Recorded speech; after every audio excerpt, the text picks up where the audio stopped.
بسم اللہ الرحمن الرحیم۔ السلام علیکم ورحمۃ اللہ وبرکاتہ۔ Learn Quran word by word اور عابد راجہ چینل کی طرف سے آج میں آپ کو بری تقدیر سے بچنے کی ایک دعا بتاؤں گا۔ اس سے پہلے اپنے تمام دوستوں سے کہوں گا کہ چینل کو سبسکرائب کریں، بیل آئیکن پہ کلک کریں تاکہ ڈیلی ویڈیو آپ لوگوں تک پہنچ سکے۔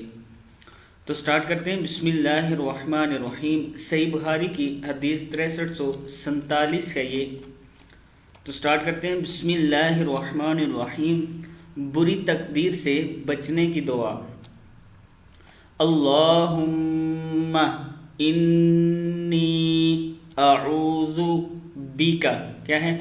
اللہم انی اعوذ بک من جہد البلاء۔ پھر اس کو پڑھیں۔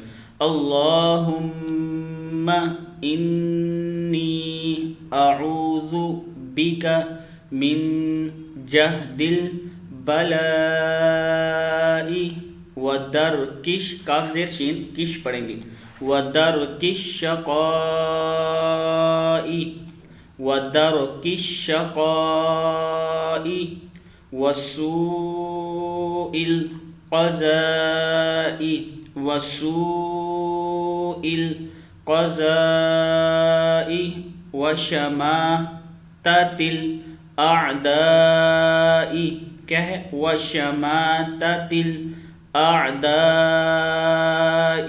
پھر اس کو پڑھ لیں، وشماتة الأعداء۔ شروع سے ایک بار پھر پڑھ لیں۔ اللہم انی اعوذ بک من جہد البلاء ودرک الشقاء وسوء القضاء وشماتة الأعداء۔ اس کا مطلب ہے، اے اللہ میں تیری پناہ چاہتا ہوں سخت مشقت سے، بدبختی کے لاحق ہونے سے، برے فیصلے اور دشمن کے خوش ہونے سے۔ صدق اللہ العظیم۔ اس دعا کو آپ ڈیلی پڑھا کریں تاکہ اللہ تعالی ہم سب پر کرم فرمائے۔ السلام علیکم ورحمۃ اللہ وبرکاتہ۔